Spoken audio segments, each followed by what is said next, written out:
Hayay, that's the name of the Torah portion for this week. And for Bisselle Torah, I'd like to share a couple of disparate thoughts about the beginning, the opening segment of this week's Torah portion, again called Hayay. The first is that sometimes it can be very discouraging to look for goodness in the world, especially when we've had a troubled day. Maybe some bad things happen to us. Maybe we got up on the wrong side of bed and just things continued to roll in the wrong direction as we rolled out of bed and into work and into life. We all have days like that, days that are dark, days that are gloomy. And oftentimes we don't see the light, even when the light is put in front of our face, because we're so filled with darkness and despair that it's hard to see beyond the gloom to the light that exists beyond.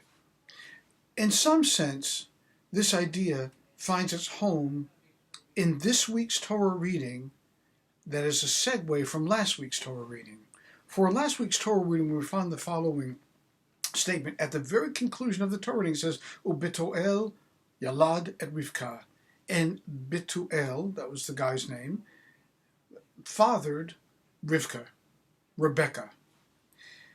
And then we have this week's Torah reading, Hayay Sarah, which means the life of Sarah, but it's actually not the life of Sarah at all. It's the death of Sarah. It talks about how she died and subsequently how she was interred by her husband, Abraham. So what's the connection between these two disparate ideas? That there's a balance in the world. The rabbis tell us that when one tzaddik dies, another tzaddik is born into the world. In this instance, a tzaddik was born into the world, and the tzaddik passed away. Rivka came into the world, Rebecca was born, and Sarah dies. That there is always balance, and there's this underpinning of an idea that lets us know that we should never give up and give in to despair.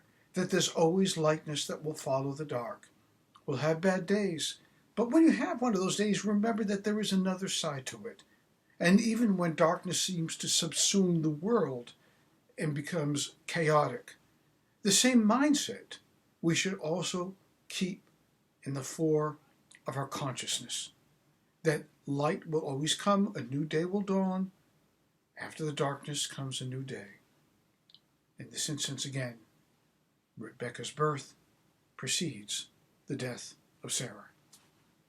The second idea that I want to share with you is that in the reading, immediately after Mother Sarah passes from this world, the Torah says that Avraham got up, Vayakom Avraham, to eulogize and to weep and to cry for his wife that has just passed away.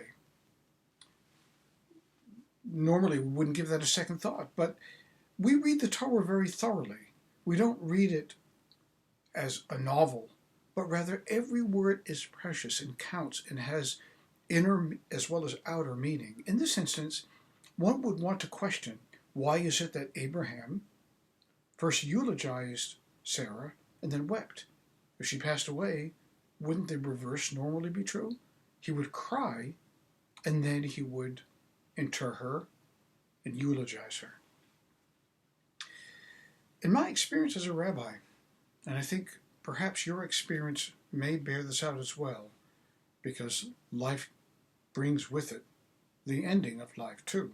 We've all experienced and been touched and singed by death in our lives. That we in our Jewish faith bury our dead swiftly, a day, two, as soon as humanly possible we bury. In certain communities, it happens on the same day that they pass away. Why would this be? And again, calling on my experience and perhaps yours as well, we don't really weep until the burial happens. In fact, we even have a name for a person who has experienced a death but has not yet participated in the burial. It's a different name than a mourner because they're in almost like a twilight zone. They can't fully mourn until they stand at the grave and the person whom they're saying goodbye to is actually lowered into the ground. And that's when the tears start flowing. And even when I have had the experience of, because of some sort of difficulty a family has had, where a funeral has had to been postponed by 3, 4, God forbid, 5 days. The person they don't know what to do with themselves. They're basically walking around in circles. They can't mourn. They can't rejoice in anything. There's nothing to rejoice in. The death has just occurred. And so Judaism wisely says that we bury our dead and then we weep, because psychologically that's precisely what happens. And that's why our tradition demands a very swift burial, where we all be saved from such things in our life. May joy always outweigh sadness. Shabbat Shalom.